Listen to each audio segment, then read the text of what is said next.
Hello, everyone, and thank you for joining us for Securing Your Virtual Law Firm as part of the Industry Insight series. Our speaker today is Tomas Suros, Chief Solutions Architect at AbacusNext. Tomas is a lawyer and technology advocate working at the intersection of law, IT, and client consulting. With AbacusNext since 2004, he currently serves as Chief Solutions Architect, guiding firms through the process of identifying forward-facing technology options and ensuring the successful implementation of a tailored solution.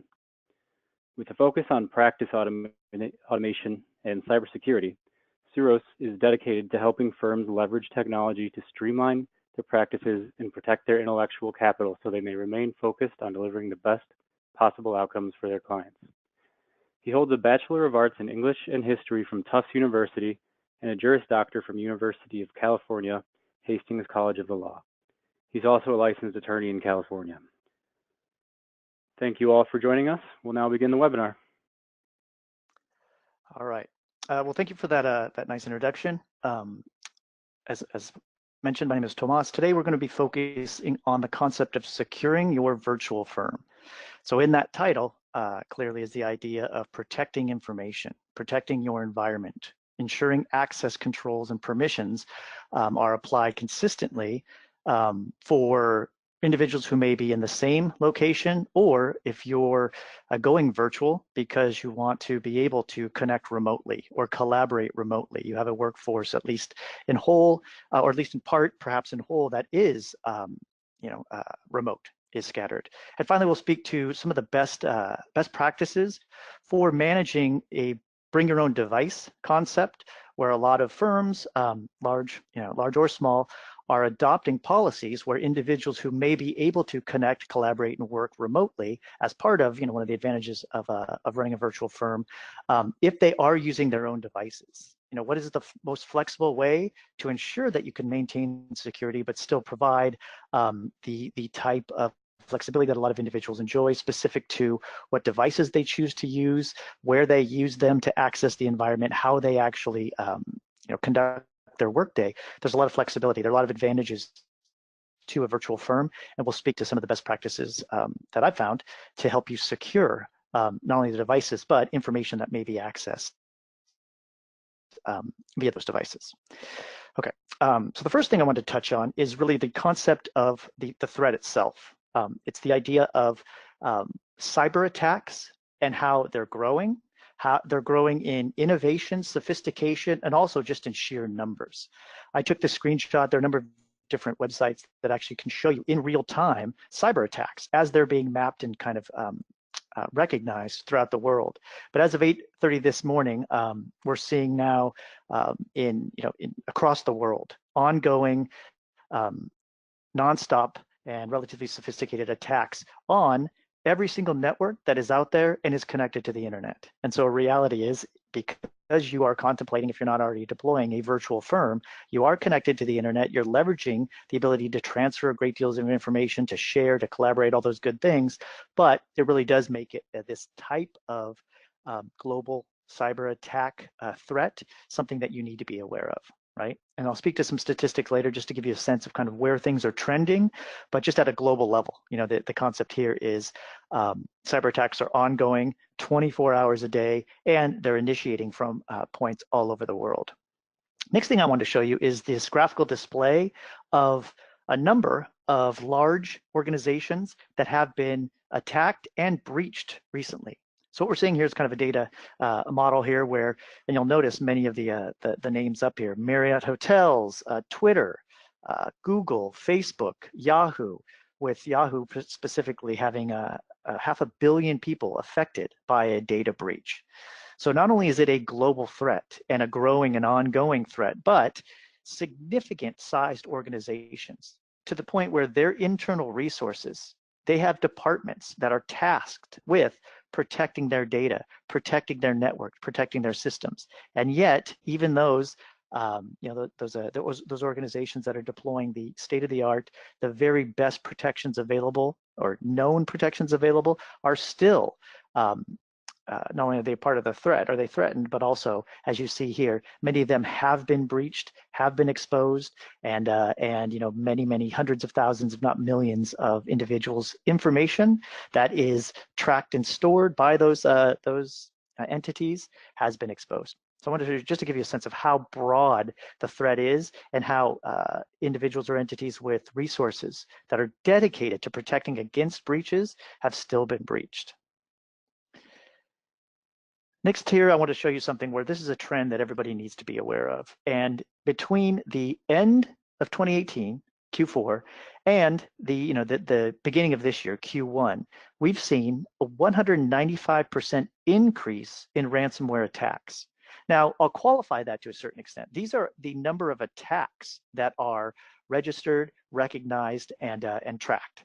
These are not necessarily infections, but what this does show is where things were starting to when attacks were starting to taper off last year, there's been a resurgence. And it really comes down to a number of different factors we'll touch on earlier. Some of it is the ease with which somebody can actually acquire the technology to even, via kind of a random attack, spread phishing emails and, basically send those nets out trying to attract individuals who will inadvertently or mistakenly click where they shouldn't click. But I just want to show you this. Just between, Q4 of last year and Q1 of this year, there's been a significant uptick in the number of attacks. And I will kind of qualify that. Not only is it attacks versus infections, but it's also attacks versus businesses like your law firm. The actual attacks against consumers have tapered off to some extent. But what we're really seeing is the focus now is attacks against businesses, because specifically ransomware, these types of cyber attacks are profit driven. Businesses will pay, businesses have a duty to protect information, and certainly more and more are collecting and storing more information about their clients. Some additional statistics I'll touch on. In 2019, the estimate is every 14 seconds an organization will be attacked. Another kind of alarming stat is that 50% of IT leads, and this was kind of a survey conducted across the world, do not believe their organization is prepared to repel a ransomware attack. Now, if we unpack that a little bit, largely it's because many of the attacks that are successful are unknown. They're unknown in the way that they, that they will exploit your system, or that the way that they approach individuals in your organization, getting them to to click and install and initiate the infection. So I think in the unpacking that stat a bit is the fact that individuals understand that the types of ransomware attacks are shifting. What we're seeing is different types of attacks. One specifically that came up and is still ongoing is the city of Baltimore. You may have heard about that in the news recently. That attack is ongoing, where systems within the city continue to be offline. And so far, the estimate of cost is $18 million. And we're hearing, last week that additional information. So this was more than just a ransomware attack where, the data was encrypted, right, and held for ransom. Instead, that data itself was also siphoned off and is being held by a third party. That party is starting to threaten leaks and kind of publishing bits of that information that was stolen. So that's an ongoing attack, and I think that goes to the idea that even individuals who have state-of-the-art, protections are aware that the last infection or attack will not be the exact same as the next one. So it's a kind of ongoing cat and mouse game, which is extremely difficult to protect yourself against. But I'll speak on how to best protect yourself in a few moments.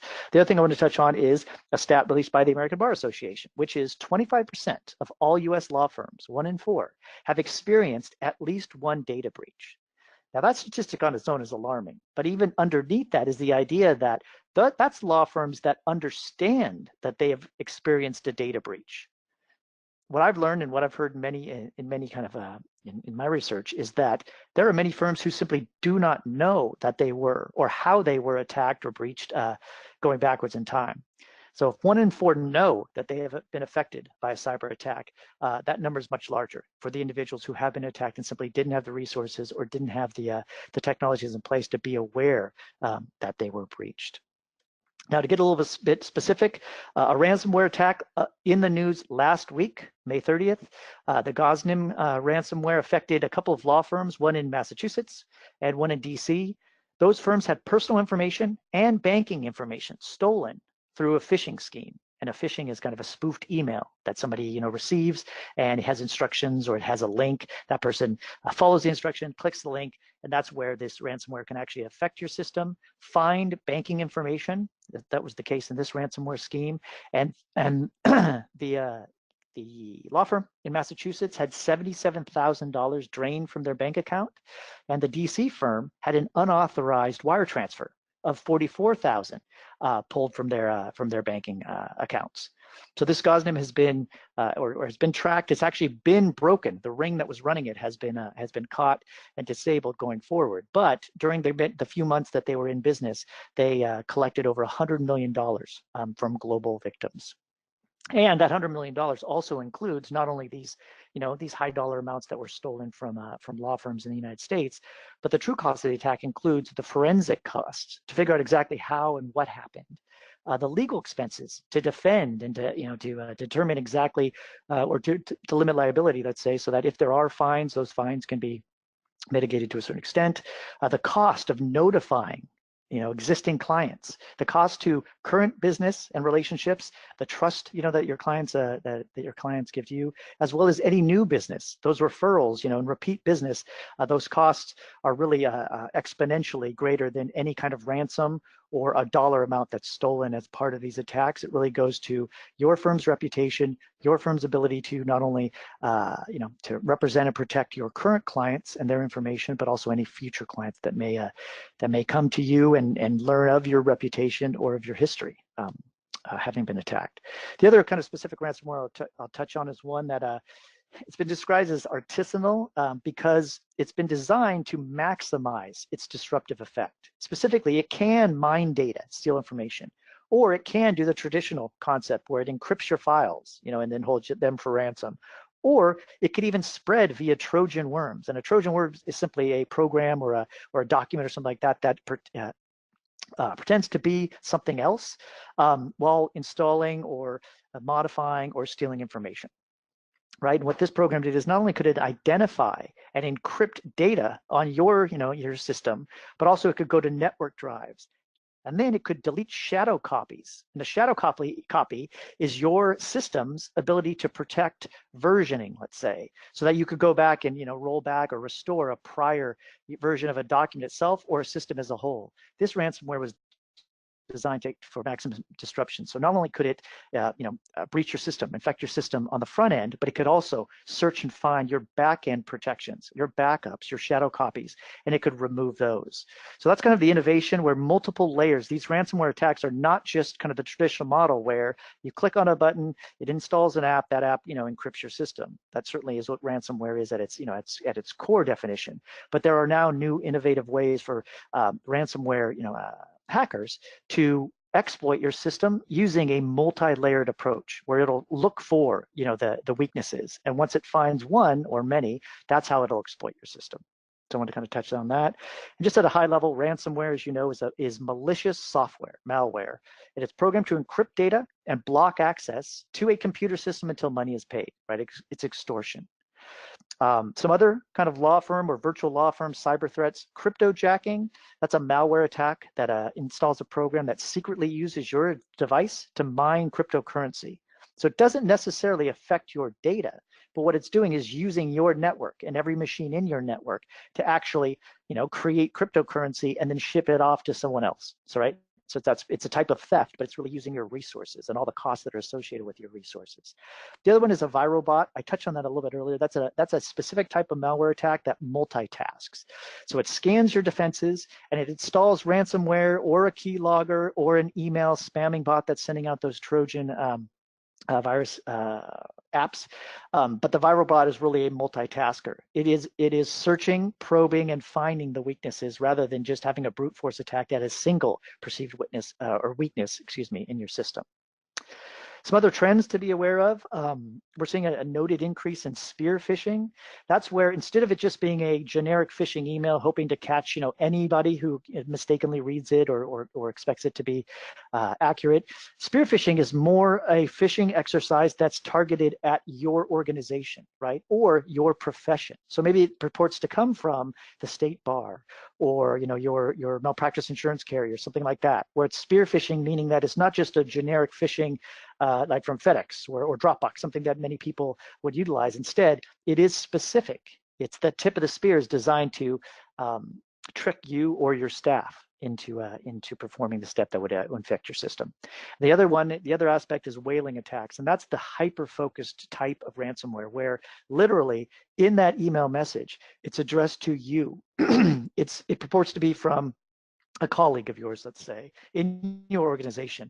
The whaling is the hyper-specificity of the attack where, you're using your firm's logo, using terms, using, addressing, using your email signature, all those different things makes it that much more specific and, in the eye of the hacker, that much more likely to trick you or your colleagues into believing that this is not a phishing email, it is actually an email from internal to your organization. Some other trends, we're seeing greater sophistication with those viral bots and the artisanal attack over volume, although the volume is going up. So what we're seeing is ransomware that started to fade a bit as better protections were put into place. Those protections are now understood, and the next kind of variant or the next crop of attacks is specifically designed to exploit systems and to avoid the current or the last waves protections that were put in place.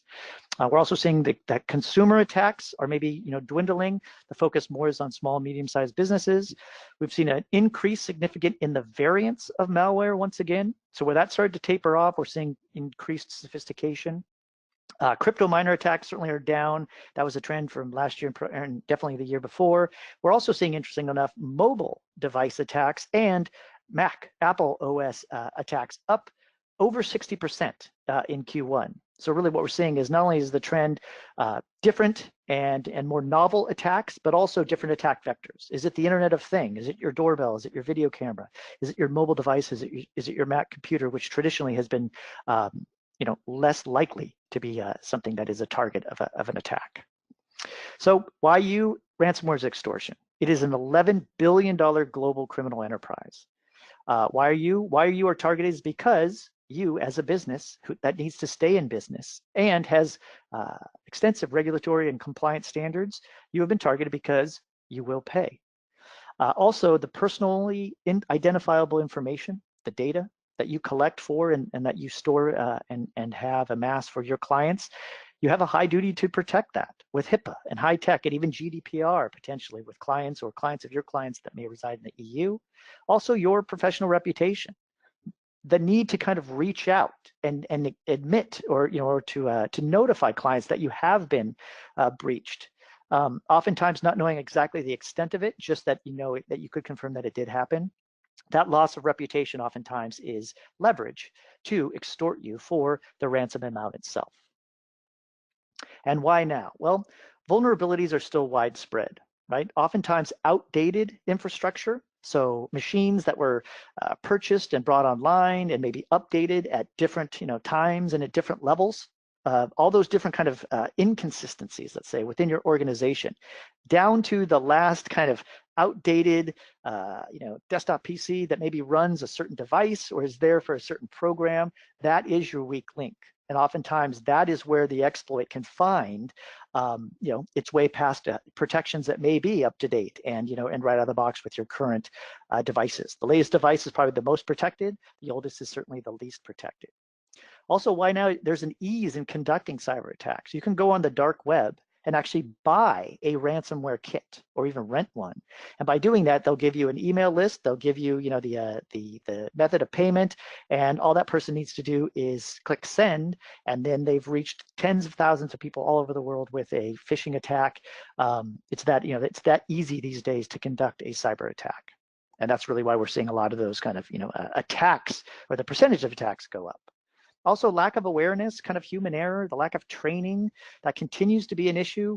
Weak credentials. People are not using, the best practices for passwords or for protecting devices, and we'll touch on that in a second in more specificity. And also because ransomware costs are rising. It costs about $133,000 for that overall cost of not only either paying the ransom or restoring information from various backup sources, but also the loss of business, the loss of reputation, a business needing to notify clients and then kind of restoring the trust relationships or rebuild that, the average cost is pegged at $133,000. So that gives you a sense of why now. Well, it's a lucrative $11 billion global criminal enterprise. So the next thing I want to touch on is, if we're talking about the virtual firm, one of the benefits of being virtual is there's not necessarily a there. You're no longer restricted to a certain computer, right, in a certain location. Part of being virtual is you and I can collaborate, whether I'm traveling, whether I'm sitting, whether we're shoulder to shoulder at the office, or you're at court, wherever we may be, or wherever we may benefit from having that access. So one of the key concepts in that is the idea of BYOD. BYOD, of course, means bring your own device, right? So here's the background for it. What we're seeing is that the market for support and control security aspects of allowing your staff to connect, to work, to kind of expand and gain some flexibility in their workday, that will be a $366 billion market by 2022. And the reason that we're seeing that growth, that astronomical growth is projected, is because 67% of workers already use their own device at work. Now, the devices could be a PC, could be a laptop, could be a tablet, but really most of these numbers are driven by the idea that we have a smartphone, we use it to communicate, we use it to receive email, we use it to send email, you can even review documents, you can do a lot of work on your smartphone. And in fact, 87% currently of small to medium-sized businesses rely on staff to use their smartphones for email specifically, but also for many other business apps. That's 87%. That's a pretty broad swath of the market. Also, only 36% of enterprises and businesses in North America have an approved policy. So what we're really seeing is informal policies or kind of tacit agreement in using your own devices.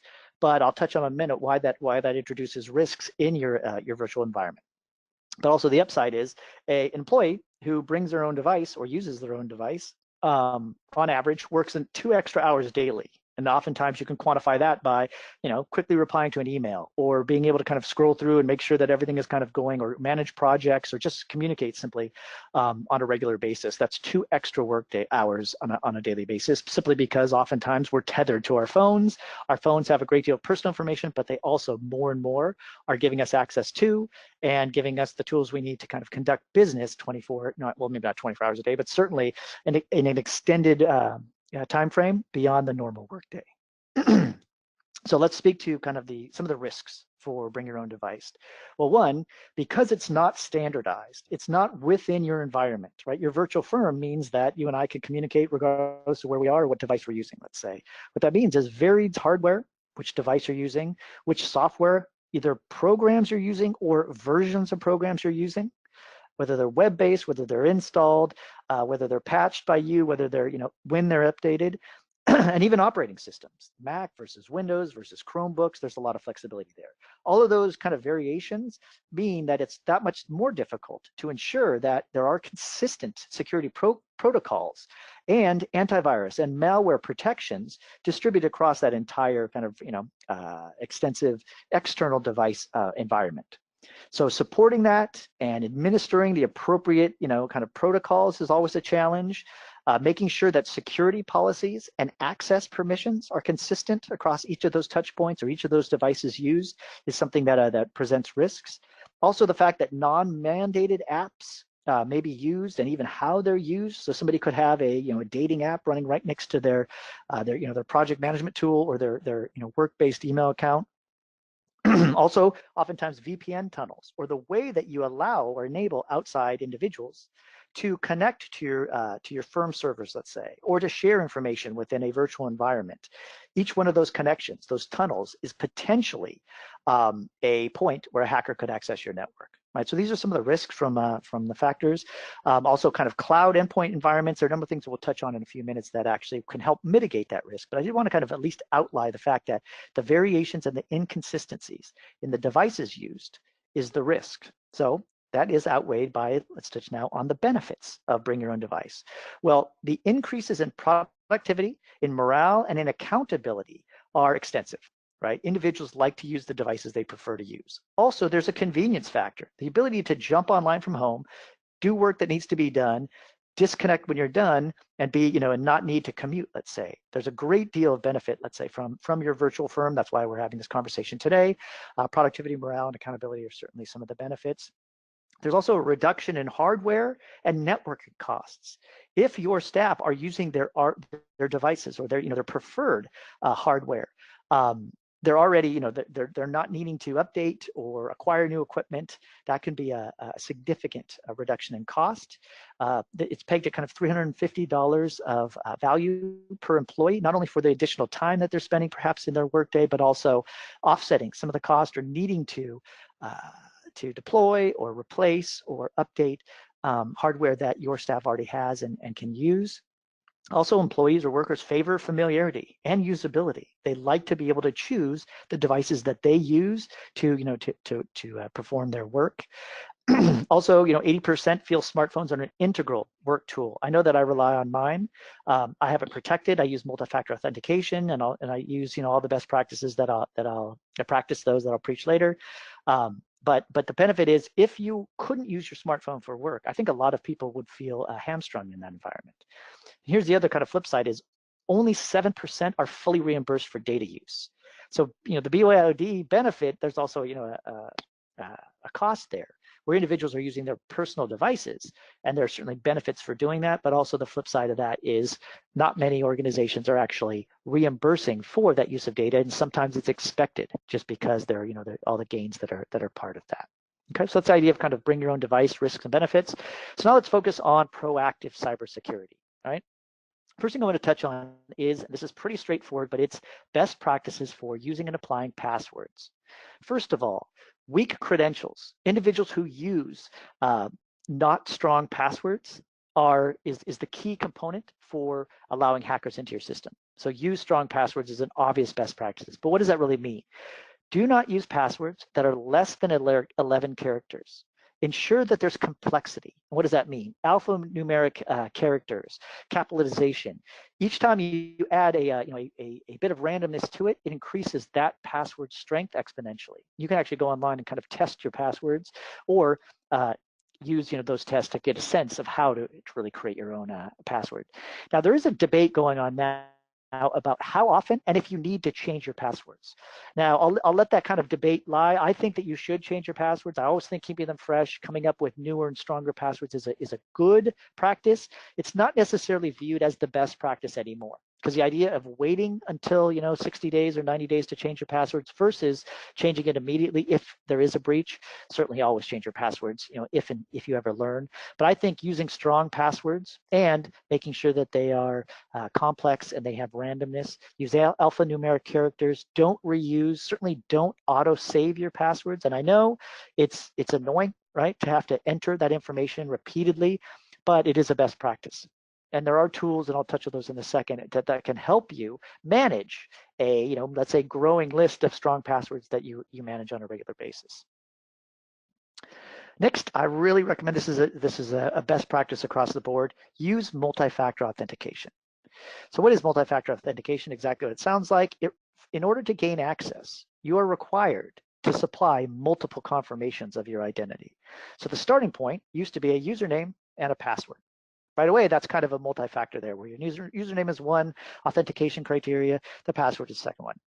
Multi-factor really implies that your username and password is one access point. The next is a disconnected token, a connected token, or an inherence factor. So an example of multi-factor would be your bank card. You go to the ATM, you use your bank card or phone, and the PIN number that you enter is the second factor. Or here's an example. I have a couple of ideas here on screen. Your user ID and password is the initial kind of access point. Using multi-factor authentication, you can then have your smartphone buzz and give you the ability at that point to grant or approve or deny the fact that you were actually the individual who just entered that username and password. And then once you've done that second factor, you then have access. Now, there are nice ways to make that second factor a little less onerous or a little less annoying, to be honest. One, having your smartphone with approve or deny buttons. I use that on my own, my own system.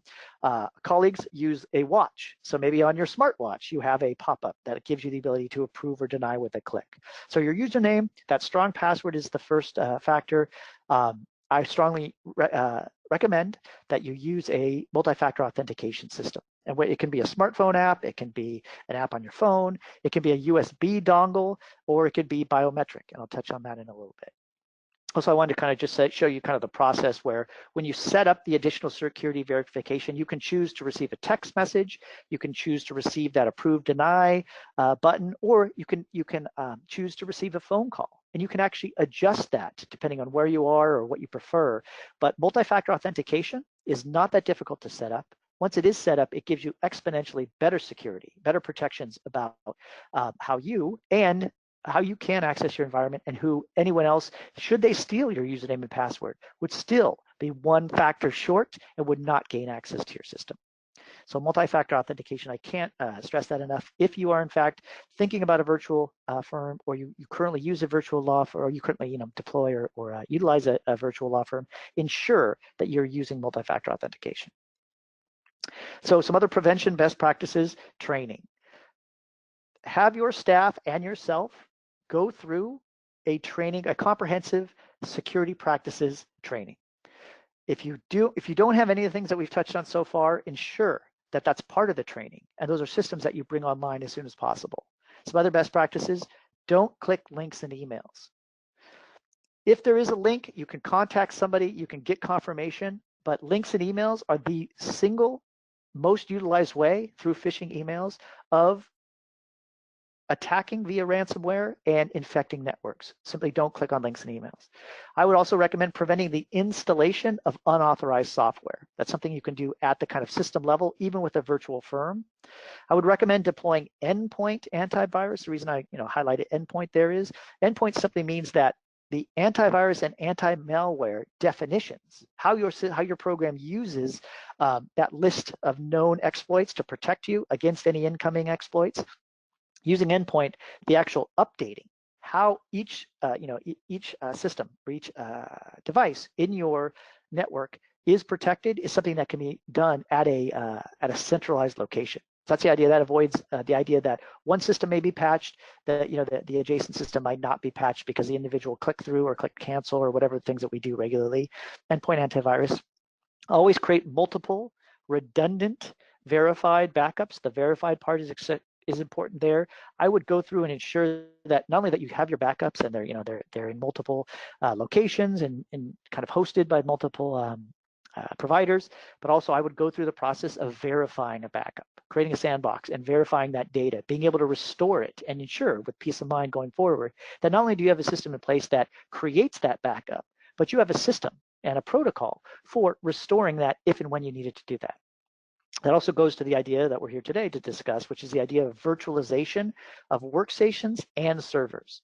Now, I am a cloud advocate. I think actually creating a virtual environment and hosting that in the cloud gives you the ability to connect remotely, to share that information, but also protect it. And the virtualization aspect means that if you are exploited or one aspect of your network is exploited, with virtualization, you can restore to the last good state much faster than you can if you needed to do it piecemeal specifically in an on-premise, non-virtual environment. So that virtualization is key. I think that's absolutely prevention best practices. Also, minimize local data storage, utilize secure private cloud infrastructure. Those are the other two best practices I would recommend. Now, shifting over to authentication best practices, certainly use the strong passwords as we touched on earlier. I would also consider or recommend that you look into using a password manager. 1Password or LastPass are two kind of industry leaders there. That is a system that you can use, that it will actually help you track and manage all of the different strong passwords you use. Those systems are also very good at recommending or creating strong passwords for you. By doing that, you don't have a personal kind of mnemonic relationship with a password, but those systems can create very strong passwords and then manage them for you. So if you're not using a password manager, that takes a lot of the annoyance factor or the jumping through hoops feeling of managing multiple passwords that we're all doing in our list seems to grow. I would recommend a password manager. Certainly don't reuse passwords. Certainly use multi-factor authentication, as I touched on earlier. For the bring your own device environment, you can grant access specifically to a MAC address. That's not Apple computer. That is your machine's kind of hardware fingerprint. what you can say is only that machine and only a machine with that same fingerprint can access your virtual firm. MAC addressing and kind of authorizations is a good way to ensure that in a BYOD environment that you're still letting someone use a device, but you're only letting them use that certain device. And also IP authorization, which can help you create or authorize access from certain locations. So maybe some people can work from home. You know which IP range they use when they connect from there. If somebody tried to use their credentials outside of that IP range, they would be denied access. So those are a number of different authentication best practices. And also when we're talking about authentication and security, I use the camera analogy. You know, people also ask, well, what's the best camera to have? Is it this like, you know, is it this incredibly powerful, you know, digital SLR camera with you know, incredible lensing and things like that? Or is the best camera the one that you have and the one that you'll use, right? Oftentimes we've all started to use cameras on our smartphones simply because it's always in your pocket. And being able to pull out that and not need to adjust settings and change the, you know, the lens and all of that. I like that camera analogy where your authentication is the one that you'll use. And with that, I'll kind of pivot over to the idea of biometric authentication as a way of also making it easier for you to authenticate, specifically with multi-factor authentication. So biometric can be your fingerprint, it can be your hand geometry, your voice, your eye, your iris or retina pattern, and facial recognition. And the reason I like biometrics is you have to worry about lost, forgotten, or stolen passwords. Your biometric kind of print is always unique. Even between twins, identical twins, there's biometric differences. There's certainly a lessened need to update or change because, you know, barring scarring or something else that, you know, your biometrics are consistent.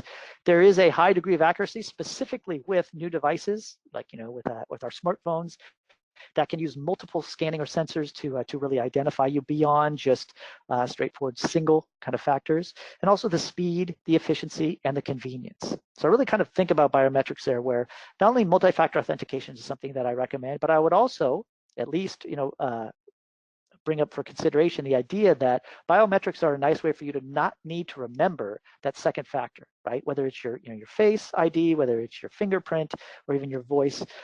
Using biometrics are a good way to not only leverage multi-factor authentication, but make that second factor easier for you to deploy. Now, to kind of wrap it up here at the end, I want to talk about some risk mitigation strategies. So what are some of the available protections today? Well, one thing I want to touch on is the concept of separating IT, kind of, you know, your information technology break fix idea, that level of support, from data security. You really should have two different protocols and plans. And to do that, I would recommend engaging a data security and an IT expert. So you go through a security audit, you go through an IT audit, you understand what your current environment, whether it's virtual or it's, you know, it's a hybrid of virtual and local, but I would go through an ISO or a NIST security audit. That's the best way for you to know what your current protections are, get recommendations about how to improve that, and also get some of the training that I recommend, because training is the #1 way to prevent employee or staff error. And if you take error out of the picture and you increase awareness right away, that, you know, that is one of your best practices and a significant improvement over the protection and the security of your virtual firm. Also, I would adopt, of course, and test. Testing is very important. Consistent security profiles. Testing will help you understand if, you know, your protocols are working, and if your staff understood and got, you know, a lot of benefit out of the training, or are they making the same mistakes? If they are making those mistakes, those are certainly teachable moments. Also, adopt and test an incident response plan. What would you do if some data or your entire environment was attacked? Having that incident response plan is also something that you can get from that security audit. It's a significant way for you to protect yourself and be aware of really what the vulnerabilities are now and what maybe trends or coming kind of, you know, imminent attacks may be. I touched on earlier the virtualization of your network. I think we're all here. The idea of the virtual firm, right away, it removes the need to kind of support or protect hardware. Instead, it kind of virtualizes that, moves some of that, if not all, into the cloud. It gives you the kind of redundancies. It gives you disaster recovery and business continuity, the virtualization of your network infrastructure, rather than relying on hardware that resides locally. That's a huge leap forward in your ability to protect yourself and deploy or update protocols within that environment. I also recommend encryption of data and email messages, and as I touched on earlier, the idea of endpoint antivirus and malware protections. Now, just to wrap up here as one of the last slides, some nascent protections. What we're learning of, and what I'm seeing kind of trending and moving forward and develop, is the idea of AI, right? Artificial intelligent protections. So no longer will it just be protecting your environment against known threats. Instead, what we're seeing is behavior-based monitoring. So what your system will do in real time will be able to identify a cyber attack based on what that attack is doing. Is it encrypting multiple files? And if you have, 200 files that can be encrypted in a second, these types of systems will see the first 10 files be encrypted quickly in the same way. At that point, they'll identify that it is an attack. This is anomalous behavior, and they can stop the attack. So that's the idea of being more proactive, where in real time, based on the behavior of the attack, these systems can prevent an attack from actually continuing. And then those 10 files can be replaced quickly. Also, client communication and collaboration portals. We're moving away from the idea of sending each other, very sensitive information as email attachments. Instead, we're creating encrypted environments where, with multi-factor authentication and these kind of password protection protocols, you can communicate, you can collaborate, you can exchange information. But we're seeing communication portals and collaboration portals not only for the virtual firm, but also how the virtual firm interacts with your client and other individuals or parties that you need to exchange information with in a secure way. Also, I touched on kind of proactive system protections, where disaster recovery, you no longer are tied to a physical location or a single device. You can kind of move between different devices, and when you connect securely, you're exactly where you left off before. User activity-based workflow automation, these are systems, these are tools that actually can identify when an individual makes a mistake, or when an individual should not be doing something that's outside of kind of the norm. So that workflow automation not only is good from an efficiency standpoint, we're all kind of consistently performing the things we need to do, but even built into that system is a protection where if somebody in your organization was trying to copy off information or send or even introduce an infection or something that they shouldn't be doing, whether it's intentional or otherwise, those types of systems can actually protect your system just like they could from an outside threat. And also workspace reinvention. That's why we're here. The idea of a virtual firm mobility, the ability to bill anytime, anywhere, using any device you have handy, and then of course the communication and the collaboration tools that allow you to communicate and effectively update or deliver or receive information from clients or any other third parties. And finally, of course, the cloud. As the cloud develops and it becomes less pricey for certain, but also the barrier to entry, the ability to shift what you're doing now to an environment. A lot of that kind of not only the resource cost, but also the time involved, that's coming down significantly. We're seeing great advancements in individuals who are moving to the cloud, taking what their existing systems, updating them. That kind of onboarding or that transition, that migration is being aided by kind of automation tools that are growing in their ability to help you with that. Okay, so to wrap up very quickly, endpoint antivirus with that deep analysis, neural learning is something that you should look into. It's available now. Also, eliminating single points of failure. Never have your virtual firm in one location or hosted in one data center, let's say. Instead, I'm showing you kind of our map here. We have multiple kind of geographically dispersed, I should say, data centers with mirroring. So should one data center go down, or should there be attack, of whatever type in one, you always have those fail-safe kind of locations, where that mirroring means that there isn't a single point of failure, where if that point was taken down, it would take you offline, or it would mean that your virtual firm was no longer viable. Instead, being able to have multiple redundant examples, not only of your backup, but your system as a whole, is something that is relatively straightforward to roll out for virtual firms specifically, and the ease with which you can do that is increasing, and really the cost and the time and kind of the challenge of making that transition has really been improved specifically over the last year, and going forward, more and more tools will come out that will aid firms that are virtual now, or firms that are partially virtual or want to go virtual in the near future.